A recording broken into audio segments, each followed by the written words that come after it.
What could have motivated him to take such drastic action? He suspected that she'd had a fling with another man and already knew that he'd left, and nothing had happened. He had no way of knowing about her financial maneuvers. He didn't even know who their financial attorney was. He had always trusted her to take care of such things. While she was quietly banging her head on the table in her room, 2 emails arrived that didn't improve her mood. The first was from Pete's wife, Riley, thanking her for ruining her marriage and jeopardizing her children's secure future. It might have hurt her badly if the second hadn't come while she was processing the first. At first, it seemed to be one of her own letters to Peter from 2 weeks ago, looking forward to her trip. His and her addresses were listed in the address line, so the letter was forwarded to herself. A simple question was added to the letter. Why did you lie to us, Mom? The letter was signed Danielle. Her husband may have been computer illiterate, but her children were not. She realized for the first time that Dave wasn't the only victim of her deception or the only participant in her punishment. She also realized that the letter didn't answer that simple question. It also presented Sarah's unresponsiveness in a different light. Laura cried with loss and disappointment. She then sent a letter to Danielle that basically said she would explain the misunderstanding when she got home. Her daughter must have been expecting this because the reply came immediately. It's strange that you chose to spend our school vacation with another man rather than with Daddy and us. Laura cried again. It was an extremely busy and boring week on a tight budget. There was nothing to do but lie on the beach. She packed a towel. After an hour, she left the beach and returned to the hotel. She realized that coming home with a great tan was tantamount to proving everyone a liar. Frustrated, she sent a long letter home through Sarah. Without going into detail, it spoke of errors in judgment on her part, of being taken for granted as a wife, mother, and primary breadwinner. It even talked about her sense of self-worth in a "that's my excuse" style. It mentioned twice that she had never slept with anyone but Dave during the marriage. The letter again urged her not to do anything rash until she had a chance to talk. There was nothing like an apology in the letter. It was not the style of a strong businesswoman who knew she was in an advantageous position. She hit the send button and sat down to wait. Chapter 7. Okay, kids, it's time to have a serious discussion about what we're going to do when your mom gets home. I'm a little surprised that she's decided to stay there, and unless we hear anything different, we'll have to assume she'll be back on Friday as planned. How are we going to play this? Remember, all we know is that she planned to leave with a guy from her job. We don't know anything about whether this is the first time she's lied to us. You first, Sarah. Well, all I had to do was read her latest letter, Dad. It shows that she's just an entitled jerk who treats us like a minor inconvenience to be sidestepped. The fact that she cheated us the first time is, in my opinion, irrelevant. She had a choice: take her annual vacation and spend it with her family or use it to disappear with someone else. She already spends little time with Danielle and Larry given her long work hours and business trips. I think her behavior before and after she was found out is just disrespectful to all of us and dishonest. If she doesn't change her attitude about what is going on, I will be done with her. Good, Sarah, harsh but fair. What about you, Danielle? I think she just doesn't understand, Daddy. I agree, honey. When we hear from Larry, I'll explain what I'm thinking of doing. Larry. I don't care, Dad. As long as I stay with you, I'll do everything in my power to make it happen, son said. Tell us about your idea, Dad, Sarah prompted. Well, I think for some reason your mother went off the rails for a while. I don't know, the promotion last year seems to have caused a change, I said to the kids. I hope you'll back me up. I think if she admits what she did and is truly remorseful, we should give her another chance. What do you say? Sarah looked at her younger siblings and felt agreement. Little kids just need stability until they reach reactionary age, when they discard everything their parents believe in and try to change the world. That's right, Dad. We'll try. But you've seen her last letter. I've reread it 16 times, and I see no remorse. Strangely enough, I believed her when she wrote that she had never been unfaithful to you, Sarah said. I agree, Sarah. That's why I've planned a little shock for her. Once she experiences it, she will realize that we believe she has already committed a crime against the family.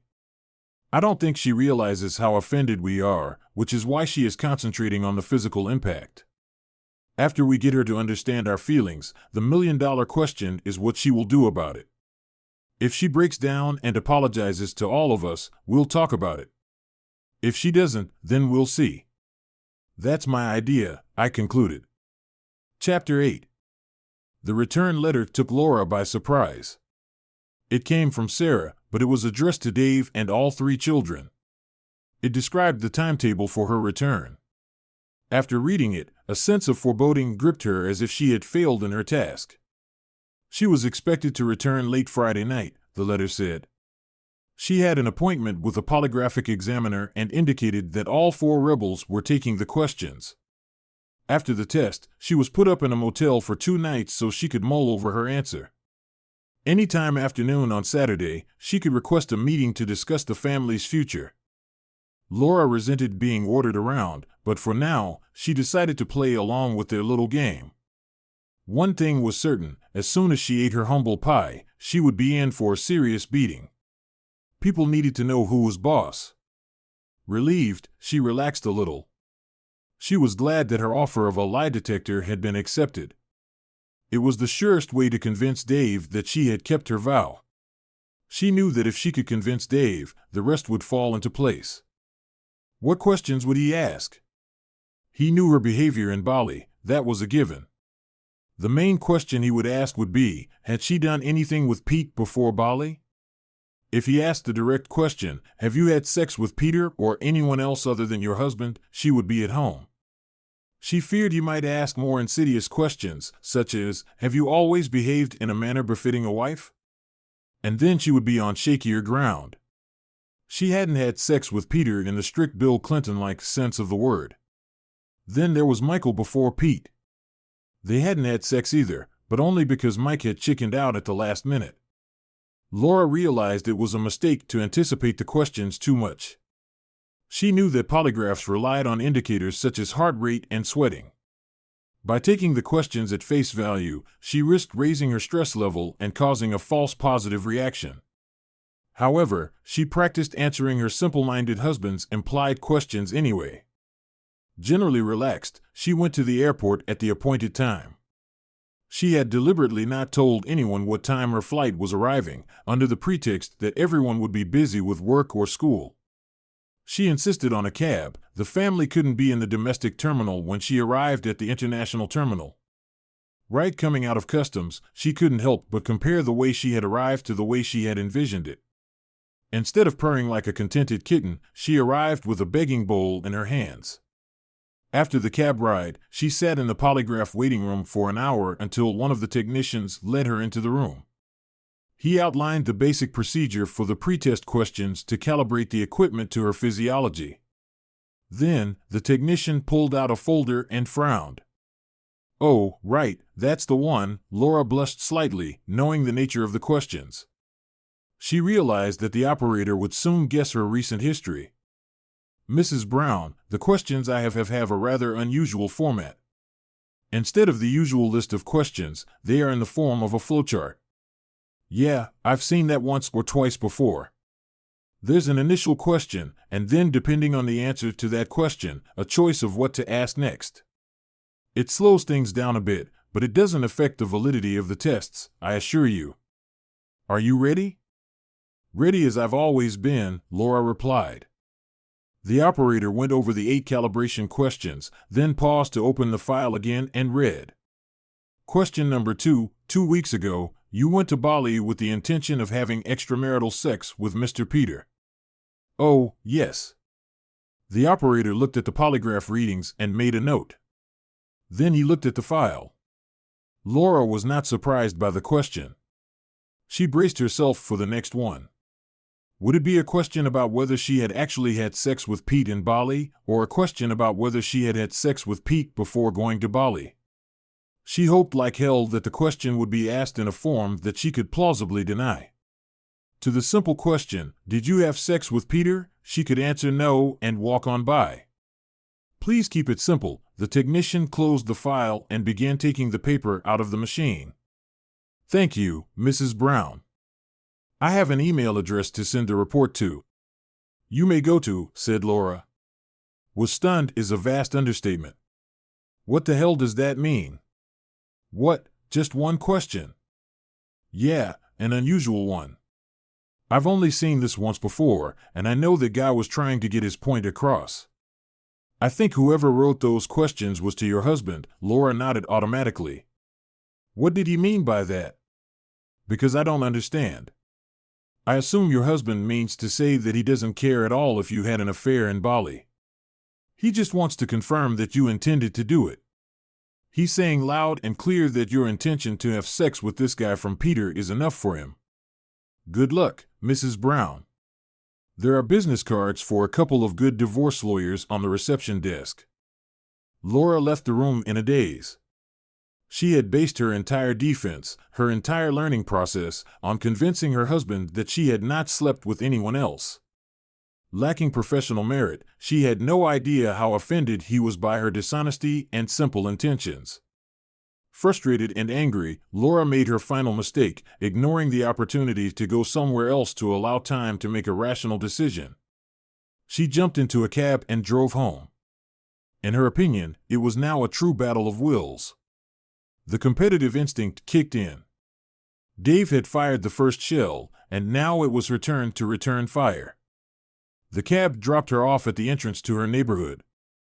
Sitting in the car on the opposite side of the street, Dave, Daniel, and Larry looked sadly at each other as they watched the furious woman head toward the former family home.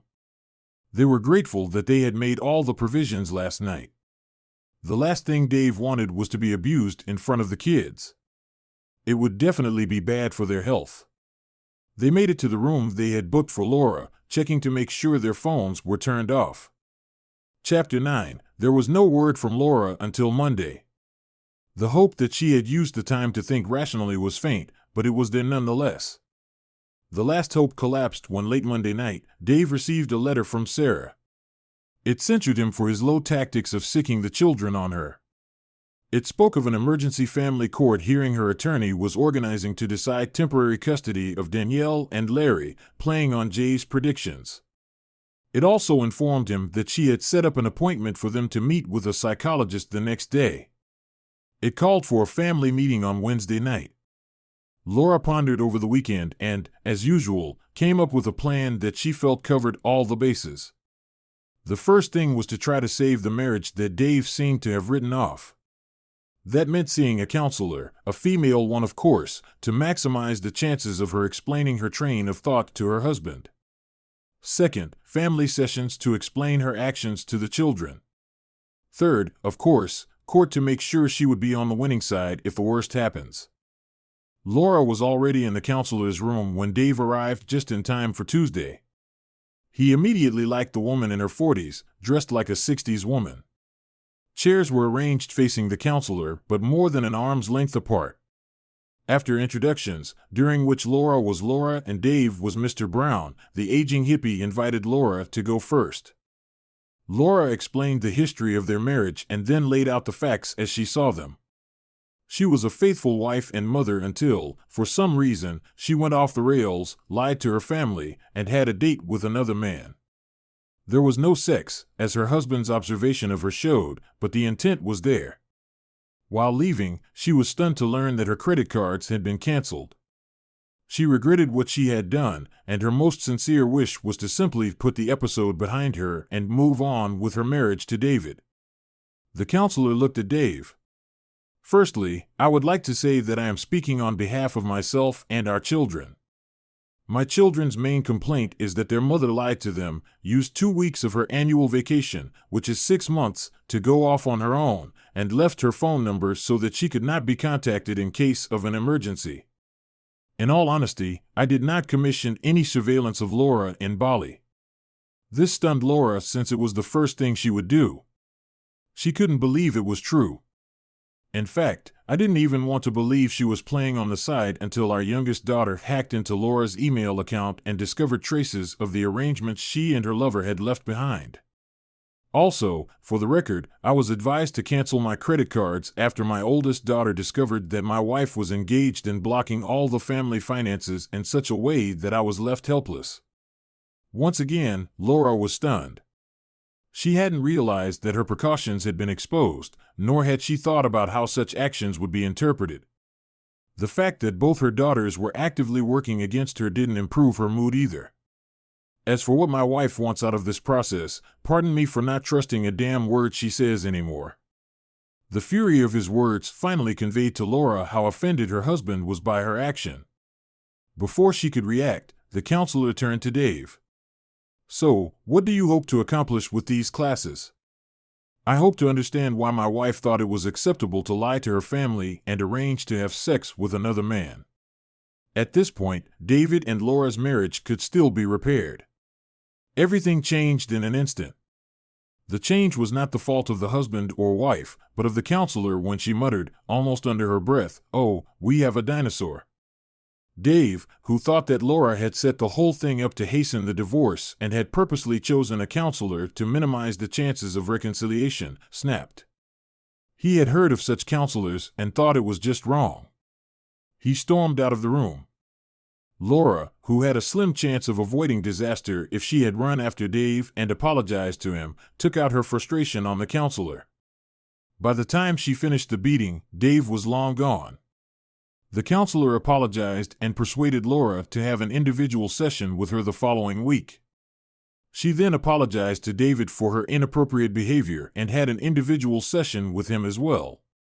This was the third mandatory session, at the end of which a decision was to be made as to whether to continue or abandon the work. Chapter 10: The Family Meeting. The next day didn't go any better for Laura. She just didn't get it. Once you lie to someone, trust becomes a footnote in the history books, just above the tusk of a woolly mammoth. She invited them all over for dinner before the meeting, but Sarah reminded her that she couldn't cook worth a damn and told her they would all be in at 7:30 p.m. Laura tried to hug them all as they walked in, but they all treated her very coldly. Laura made the mistake of sitting down last. By the time she was ready, she found herself alone in front of 4 stairs from the couch. She tried to get her best friend Sarah to move to her side, but to no avail. Once again disappointed, she began her prepared speech. There was a little apologizing and a lot of "I didn't really do anything" and excuses. She felt unappreciated, both as a woman and as the main breadwinner in the family. Her husband's attention became a matter of course, and she began to miss the attention that single women took for granted. She began to feel unattractive. When a younger man began to pay attention to her, she succumbed to his charms. During the conversation, Laura tried to focus on Daniel and Larry. She found it difficult to meet Dave's gaze, and Sarah was making notes in her notebook behind her raised knees, rather irritably. Finally, the silence of those she had come to refer to as the opposition bench silenced her as well. Sarah spoke up, "Damn, Mom, you've disappointed me again." "What? Why?" "On the cliché test, I can only give you 85%. If you had mentioned that no one would be hurt if they didn't find out, I could have given you 100%. No one knew if Laura blushed from anger or because she realized she had meant to say it too, but it slipped her mind. Whatever the reason, she realized she wouldn't get any sympathy from her children as long as Dave controlled their hearts and minds. "David, to the kitchen, now, please." Laura pounced on him as soon as they were alone behind the closed door. She hissed at him through clenched teeth, "Does it really have to be this way, David? Must I break you until you come crawling back, begging me for forgiveness?" Dave looked at her sadly because he realized that she remained a slave to her own nature. "No, it doesn't have to be that way at all if you just did what you should know is the decent thing to do. The outcome doesn't have to be inevitable if you drop the stupid lawyer you've chosen to be your impartial counselor and we go to I'll see you in court, David." Chapter 11, on Thursday. Dave moved into a rented 3-bedroom house. Obviously, none of this is going to end anytime soon. He was also notified that the preliminary custody hearing for Danielle and Larry was scheduled for the following Tuesday. After learning the name of the family court judge assigned to him, he called John, JN, and told him that he had gotten lucky and had picked the same judge who had never given custody to his father. Dave declined Jay's offer to represent him, but asked for a weekend appointment to learn about the procedures and what he could and couldn't say. He was going to try to use the system properly once and then go back to his own tactics. He was doing what he had to do to ensure the emotional well-being of his children. A fun weekend was spent fixing up the rental house. Dave sat the kids around the table and honestly explained what the house would look like in the near future and what his long-term plans were. The kids perked up and joined in the planning. Together, they searched the internet for everything they needed. On Tuesday, Laura's attorney was a little shocked to learn that Dave intended to represent himself. He realized the awkward position Laura would be in if she was questioned by her own husband. The court was late that day, so only administrative matters could be discussed until the end of the session, and then everyone was required to appear the next day. Overnight, the news reached several local reporters. In this leisurely news week, the next day began with Laura's attorney going over property ownership, relative earning power, and other details. Dave then began asking questions. Laura was visibly nervous, which did not go unnoticed by the reporters. He began gently, "I'm the one who built the family home with my own hands."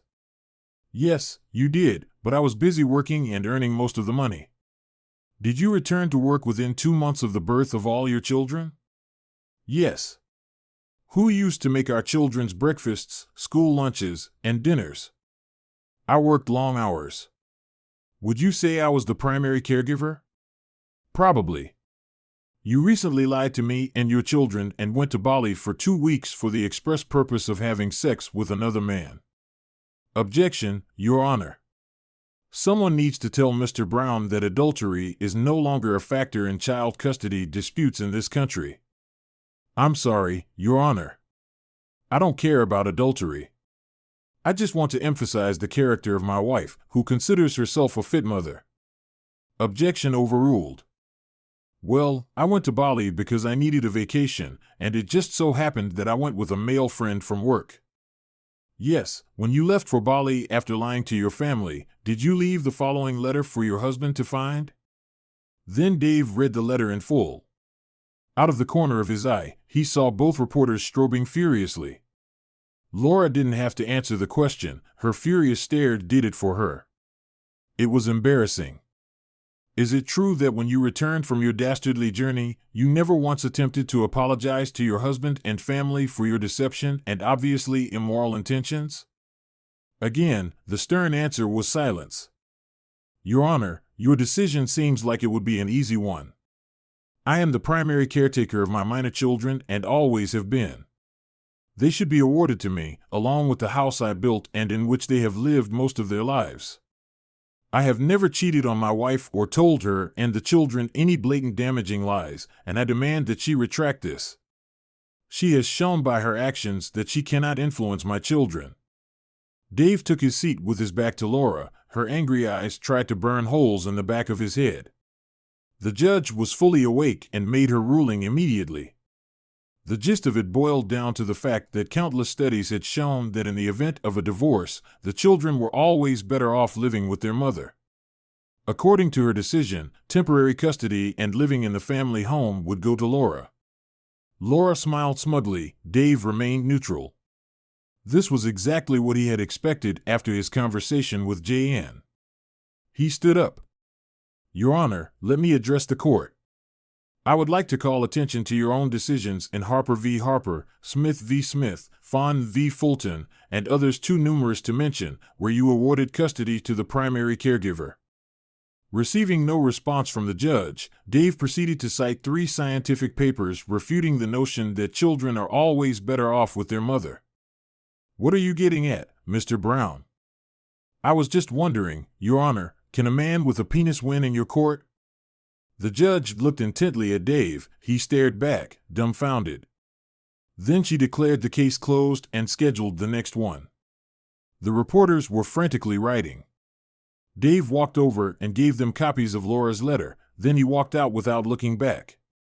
Laura's lawyer walked over and congratulated her. She didn't feel like celebrating. Dave's speech about how she was not remorseful in the slightest for her actions had struck a nerve. Unfortunately, her reflex to win any fight wouldn't let her back down once the game was up. Blaming his marriage on Laura's smug smile, Dave counted all the people who had offended his sense of justice and needed to be re-educated. There were 3 of them, and the plans were already in place. He had already consulted with Sarah to get a second opinion and made the changes she suggested. In fact, one of her suggestions was much better than what he had envisioned.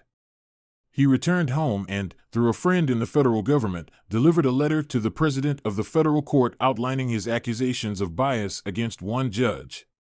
He then waited for Danielle and Larry to return from school. They readily agreed to his request to spend at least the next 2 nights with their mother.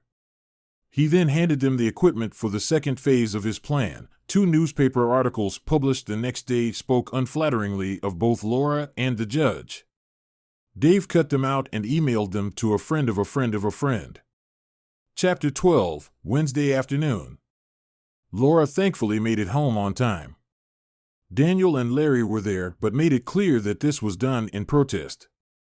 When they deigned to answer her questions, they limited themselves to the bare minimum of words. She had to ask them to make the school lunches for the next day. It had been so long since she had done that it had slipped her mind. Not finding anything suitable in the cupboards, she ended up giving them money for the canteen. She got home at 4 p.m. to change for her 5 p.m. solo counseling session. At the session, she laid out her conditions for taking Dave back. This took half the session. The counselor spent the rest of the time going over the history of their marriage. Laura confessed to 2 inappropriate liaisons before Peter, one with a work colleague and the other with a neighbor. She emphasized that with all 3 friends, there was no actual sexual intercourse, failing to mention that in the first 2 cases, it was not by her choice. She expressed genuine bewilderment as to why Dave was so offended by her actions since nothing had happened. The counselor promised to check with her husband about the terms, but warned that reconciliation was unlikely given that Dave's objections seemed to be based on dishonesty and intentions rather than actions. The session with Dave the next day was short, abrupt, and a little intimidating. When asked what he wanted out of the session, Dave simply gave her a choice of 2 options. Either he wanted a referral to another counselor who wouldn't openly condone female infidelity, or he wanted her to sign off that the marriage was irretrievable. A little alarmed that her statement from the first session might hurt her career, the counselor quickly reported to the proper authorities that the marriage was dissolved. She knew that another report about her to her professional body might well be her last. When Dave got home, Danielle and Larry were already there and looked quite settled. A police officer knocked on the door and said he was violating a family court order. He pointed out that it wasn't him but his children. The only way to evict them was by force, and that would be considered assault. The policeman asked the children to come with him, but they refused. He left to get instructions. No sooner had he returned than Laura burst into the house. "David, I've already told you, it doesn't have to be like this. Just tell Danielle and Larry to come with me, give me the house, and I'll be generous with visitation and property division. Laura, please leave my territory. I will not force the children into a situation they don't want and will hurt their sense of right and wrong. David, we've known each other for how long? You know me. I'm not a bad person. That's the problem, Laura. I don't know you. The woman I married wouldn't have done what you did. She certainly wouldn't have done what you did and then. Not only would she have had no remorse, but she would have told our counselor to give me an ultimatum, put up with your behavior or lose everything I hold dear. Certainly not after I found out in counseling yesterday that before Peter, you had tried to have relationships with 2 other men. Tell me, Laura, what did I do to deserve what you did to me? And what are you going to do now?" The realization that the counselor had let her go down the river made Laura blush. Guilt prevented her from taking out her anger on Dave. The inept counselor was another matter entirely. She was the one on whom all of Laura's anger was now focused. She's not allowed to tell you that. Dave did not comment on this statement either explicitly or implicitly. Laura ran away in a rage. Dave went and erased the tape recorder that Daniel had put in Laura's purse before the counseling session and retrieved it afterward. He was sure that righteous justice was about to visit the counselor, and he was right. 3 days later, the counselor received word that her services were no longer required. 1 down, 2 to go. Children's services arrived on Saturday morning but left disappointed when it became apparent that the children would only leave if they were forcibly dragged outside screaming and kicking. They made the mistake of trying to apply logic to a highly emotional situation, said Chief Officer Larry. The courts have decided it's better for you to live with your mother. So the courts were wrong? Neither Danielle nor I want to live with a liar who hurt our father. That was the end of it. Laura spent the next week trying to get all 3 children back on her side. Eventually, they refused to return her calls and immediately deleted her emails and phone messages. She tried to talk to Dave, but as soon as he realized the conversation did not include an apology, he ended it. Finally giving up, he hired John as his divorce attorney. He also went to see Sarah's boss to confirm the advice she had given him. At the end of the next week, he found out through Sarah that Laura was going on another business trip for the entire next week. He took a week's vacation and did a phenomenal job helping the children after school and during work hours. Laura found out exactly what the attempt was when she arrived home the following Friday. She pulled into the driveway and marveled. In front of her was a beautifully landscaped lot with a hanging pool. There was a brick garage too. All that was missing was her beautiful, award-winning home. Her collapsible palace had been dismantled. In its place stood a lone, very damaged building. Apparently, it had been bought at one of the insurance write-off auctions after being damaged in transit. In a daze, she opened the door and realized Dave had made an effort to replace the locks. All of her clothes, some of her furniture, and all of her personal belongings were there. She was torn between rage and deep sadness. For a while, the sadness won out. On the floor right in front of the door was a copy of the title deeds. She read, "Land and dwellings and address." In the address, she realized that she had been cleverly duped. The land belonged to her, and there was indeed a dwelling on it. She called her lawyer to confirm that nothing could be done about the house and then, after some thought, called her financial advisor to modify the only financial agreement she had made that could be modified at this point. It concerned a trust into which a vacant piece of land had been transferred. She was told that Sarah had already exercised her right and had transferred all the documents into her name only. Laura's last act before she finally lost her mind was to curse her own arrogance. When she thought all 3 children would side with her, then she realized that the rest of her family had turned against her, Dave for stealing her house, the kids for not supporting her. She was very close to realizing the enormity of her crimes, but unfortunately, self-pity turned to anger again before the connection was fully made. She sent a letter to all 3 children, "Do you really hate me that much?" A lonely reply came back, "We don't hate you. You always knew. I would do whatever was necessary to protect our family. It's just unfortunate that you put me in a position where I have to protect them from you." Signed, Dave. Laura gathered her personal belongings, then went and checked into the motel. She drove there through Sarah's neighborhood to make sure the modules of her old house were neatly lined up, waiting to be placed and plugged in. On Monday, she received Dave's divorce filing at work. He apologized for getting her there, but explained that he didn't know where else she could be. She spent the next hour trying to read between the lines of an agreement that, at first glance, seemed generous. It gave her 100% ownership of the jointly acquired property, which, given that most of the other assets were locked up, was the vast majority. Several items of expense had to be deducted from the value of the property.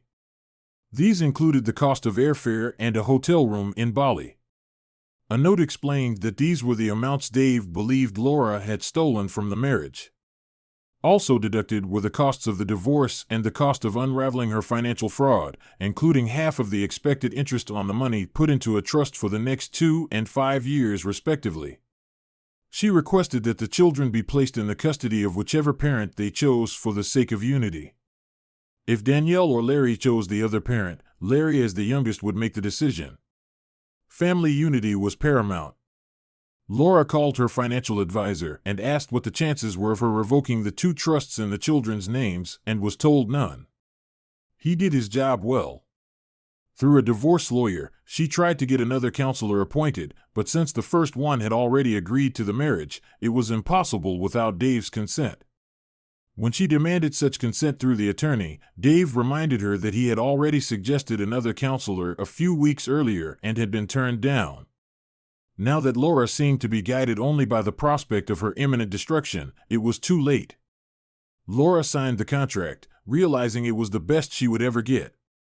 Since the family court had surely awarded her custody of Danielle and Larry, she would receive the assets pledged in the trusts of the 2 minor children as their legal guardian. That meant she would lose only the value of the second parcel of land. Once all the I's and T's were dotted, the divorce went quickly. The lawyer assured her that they would be assigned the same family court judge since they were now under her jurisdiction, and she had a reputation for being very biased. The lawyer usually advised his male clients who confronted her to give up and save their money, knowing that her vengeful plan was on track, that she would win, and Dave would be left destitute. Laura relaxed. She wondered if Dave's pride would allow her to crawl back in which case she would be magnanimous but with conditions, or if he would resign himself to beg. Chapter 13. Having regained her confidence, Laura walked into court a month later. She was met by an anxious lawyer. He pointed to a woman in a suit in the front row of the public gallery. "You see this woman? I went to law school with her. I hear she works in the office of the chief federal judge now. Something's going on, and I don't like it." He was clearly agitated, and it infected Laura with nervousness. The judge opened the hearing by announcing that this was her last case as she was taking early retirement.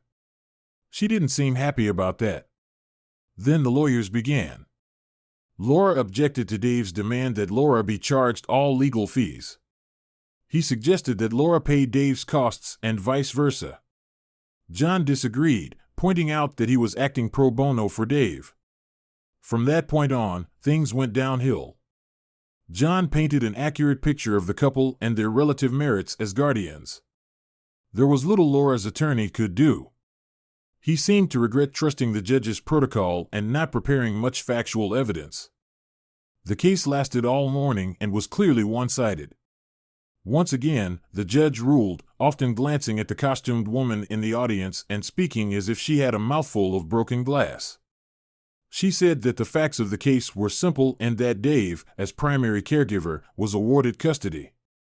She even congratulated him on the generous offer he had made to Laura for the division of property and hoped that he could raise the children well on the share he had accepted. There was insincerity in her voice the whole time. Laura was so shocked that she missed the final clang of the judge's gavel. She returned to her lonely one-bedroom apartment and wondered which bus had hit her. She couldn't indulge in self-pity, however, she had a real estate matter to resolve. In anticipation of a financial decision, she put her old house up for sale.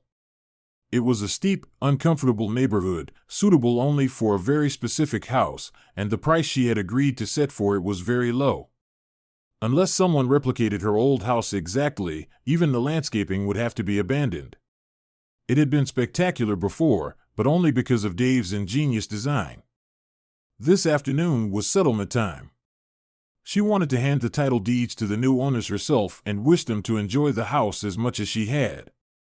She was disappointed when the man present announced that he was just an agent for the new owners. They would be here soon if she wanted to wait.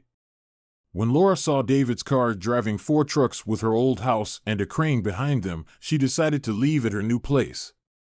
She looked at the meager check in her hand, all she had gotten from the train wreck she had turned her successful life into. Still slightly dazed, she wrote in her thought journal that a friend had recommended to her to help her cope. She took a red felt-tip pen and wrote in big bold letters, "Next time you get an itch, go to a goddamn pharmacy.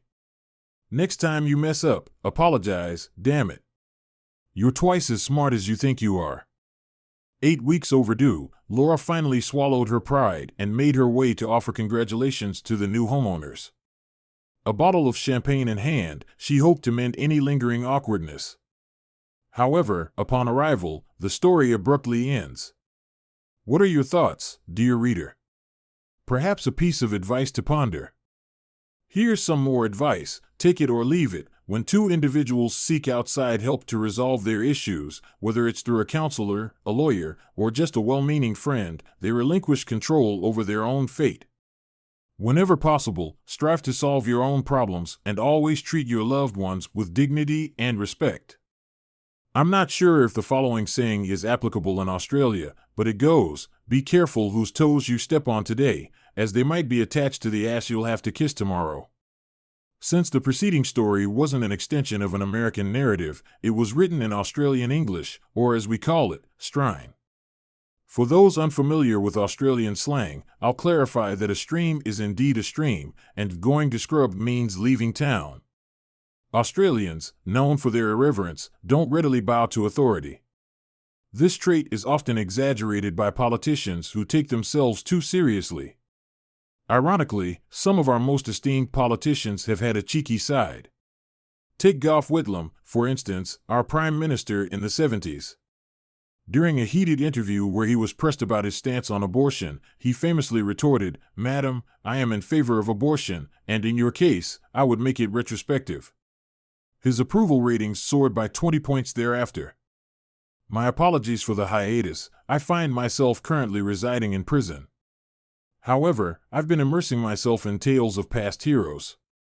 One recent story that captivated me was about a young Dutch boy who averted disaster by plugging a leak in a dam with his finger.